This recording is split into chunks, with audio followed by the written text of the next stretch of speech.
I think it's just about being honest and being yourself and presenting yourself as a rounded professional and as a person generally.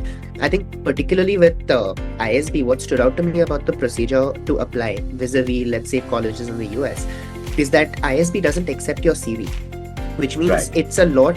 Because you have only 3 essays, 2 essays and one optional essay Yeah. of about 300 or 250 word limit.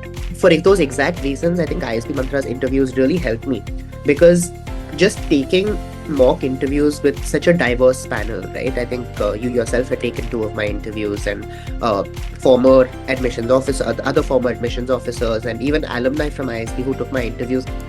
Just each person taking my interviews lent a different perspective that I was able to introspect on and take forward to the rest of my application. And first, and absolutely the most important, is don't be afraid to leverage your work experience.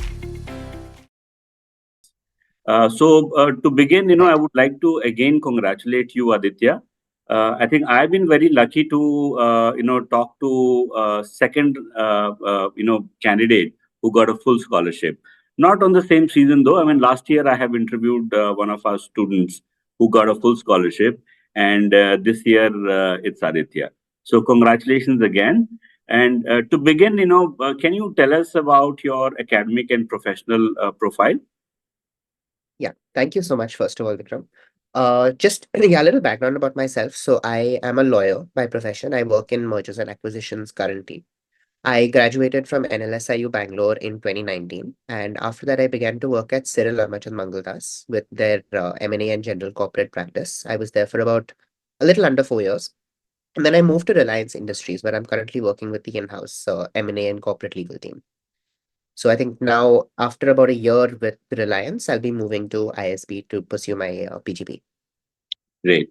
And what career option have you thought of, after finishing your MBA program?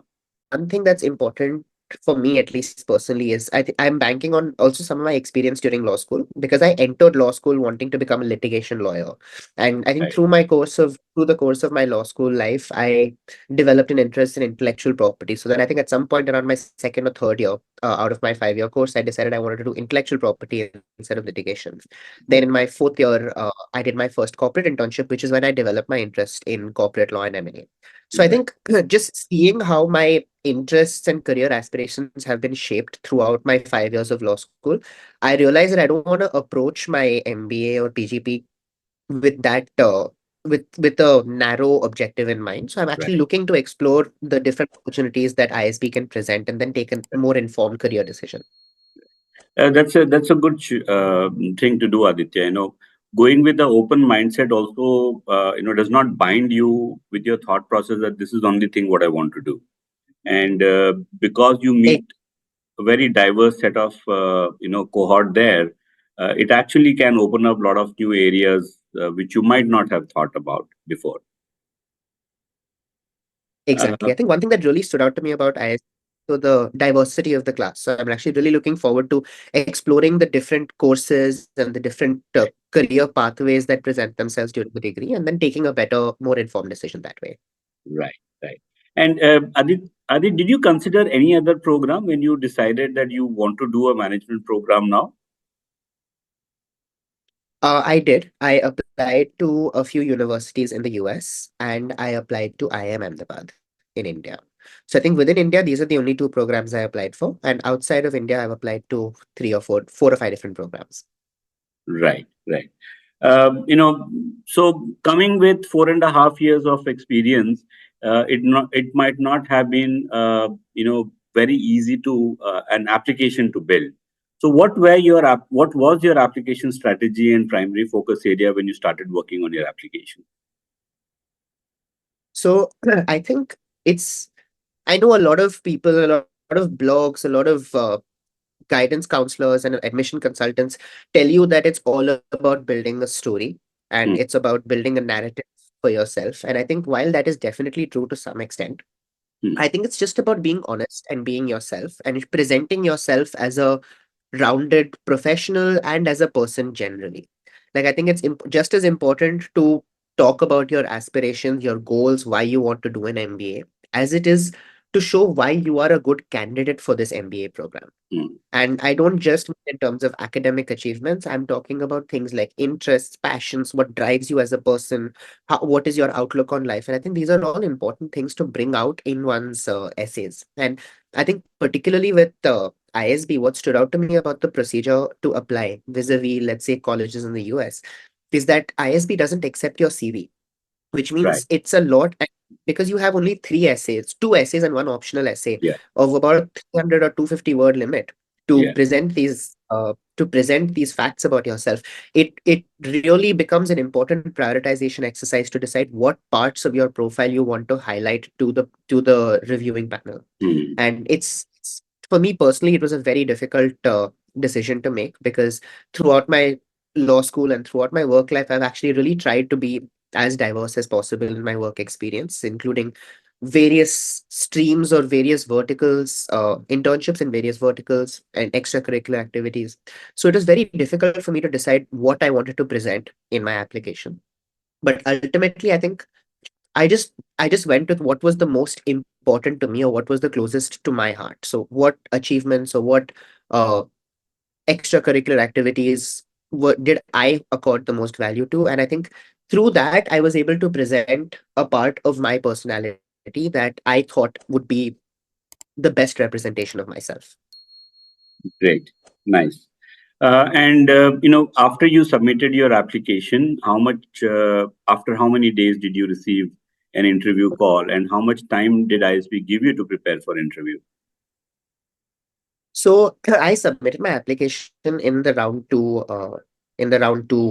wave, and I think the deadline was December 10th. But there was a technical issue with my GMAT score, so my Mm. complete application was only processed around January 3rd, I think, if I remember All right. correctly. I got my call for you within 10 days, and my interview was conducted 2 weeks from that day. So I think Jan 29th, if I remember correctly, was my Right. interview. Right. I and I got the call for interview somewhere between 10th and 12th of Jan. Right. So you got a week, 10 days time to prepare for the interview. Yes, about that much. About that much, right? Okay. About Great. 2 weeks, I would say. About 2 weeks. Great.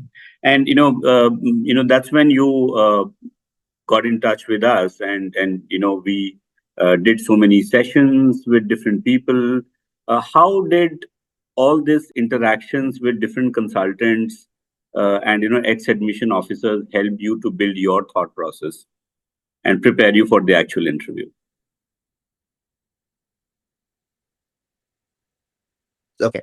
So I think one thing I should mention here is that my interview it took me by surprise, because it was something that it was a very technical oriented interview. A lot of Mhm. questions about my experience and uh, the fields in which I work, M&A Right. related and things like that. So it wasn't something that I had mentally prepared myself for. But Right. I think for those exact reasons, I think ISB Mantra's interviews really helped me, because just taking mock interviews with such a diverse panel, right? I think you yourself had taken two of my interviews, and uh, other former admissions officers, and even alumni from ISB who took my interviews. Just each person taking my interviews lent a different perspective that I was able to introspect on and take forward to the rest of my application and to my interview on the actual day. I think just being given a variety of questions to answer while on the spot uh, really tested my ability to think on my feet, so to speak. And I Right. think that really helped me prepare for the interview. Right. And do you remember the panelists who interviewed you? Do you remember their backgrounds? Were they I from law don't. background? No, they weren't from law backgrounds. I think one was a professor of finance. So my panel was actually two professors. Oh, One okay. was, yes. So one was a professor of finance, and I don't recall what the other professor taught. I think it Okay. was marketing, but I'm not entirely All sure right. now. So this is very unusual, Adi, because it's usually the alums who sit in the interview Yeah. panels, but probably because you had a very unique, coming from a unique background, and they might not have relevant alums available to interview you. So perhaps they would have called a professor. to do this interview. And how was your actual interview? How much whatever you prepared for the interview, did you get tested on all those lines in the interview? Uh, Actually, I wasn't tested on any of the, like, none of the questions that came up in my mock interviews were actually asked during my actual interview, which turned out to be very technical and focused on the core of my work experience. Right, So in that sense, it was a all 99% technical interview. right, So I don't think any questions there was any overlap. But what really helped me was the ability, the learning I got from, like, just being prepared for right. anything, and that was something that my IST Mantra interviews really helped me with. But apart from that, I think my general interview experience was very pleasant. The two professors who took the interview were also very friendly, very conversational.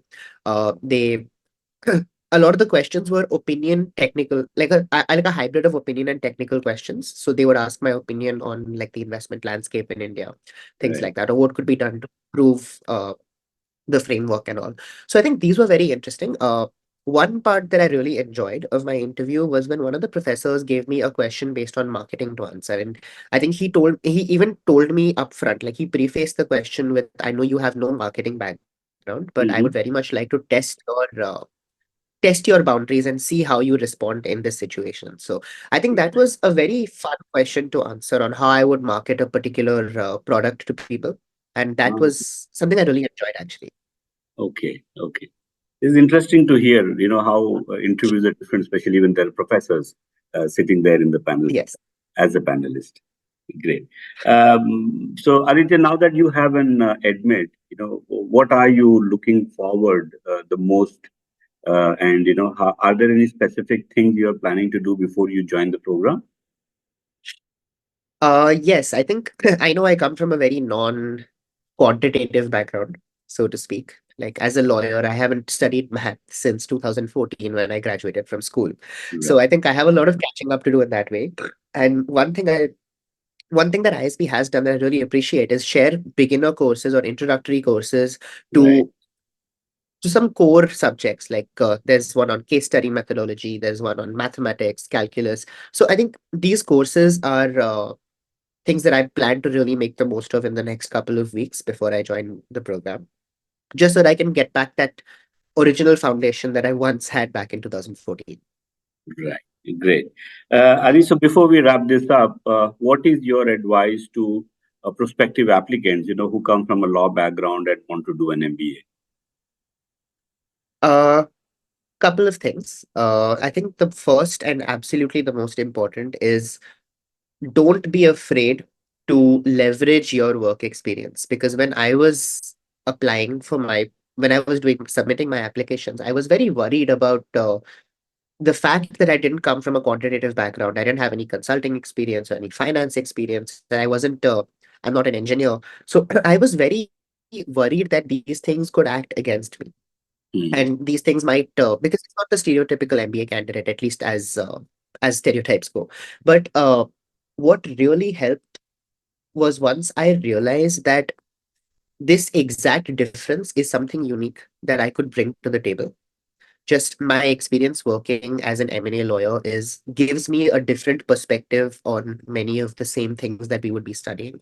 And just the ability or the insights that I've gained from my last 5 years of work experience, just how I would be able to leverage them to do better or at least cope in the program. I think that's something that if you bring out, it can be really helpful. And once you understand that how your educational background and your professional background puts you in a particularly unique position, I don't mean you as a lawyer, I mean you as any Mhm. applicant. Hmm. You could be a doctor, you could be an actor, you could be a lawyer, you could be an engineer. Just understanding how you can leverage your background, both educational and professional and even personal, is something that you should really try to bring out in your application. So I think that's the first and most important thing. The second thing I think, and I've already mentioned this briefly before, but it's just be yourself. Yeah. Don't uh, don't don't try to be someone you're not, because the minute your interview happens, they will see right through it. Yeah. And honestly, you don't want to market yourself as someone you're not. So I think just be authentically yourself. You can just be completely honest, and it doesn't necessarily have to be completely formal the way you approach your process. You can write in the first person. You can even make small jokes here and there. Mm. It's all about presenting yourself as who you are, and just putting yourself in that light will, I think, make your application processing a lot better. Great. That's a great input, Aditya. Thank you for that. So that is it. These were some of the questions I had to interact with you. And thank you again, Aditya, for taking out time for this session. And I congratulate you for not only getting an admit, but also a full scholarship on the program. Thank you. Thank you so much, and we wish you all the best. Thank you.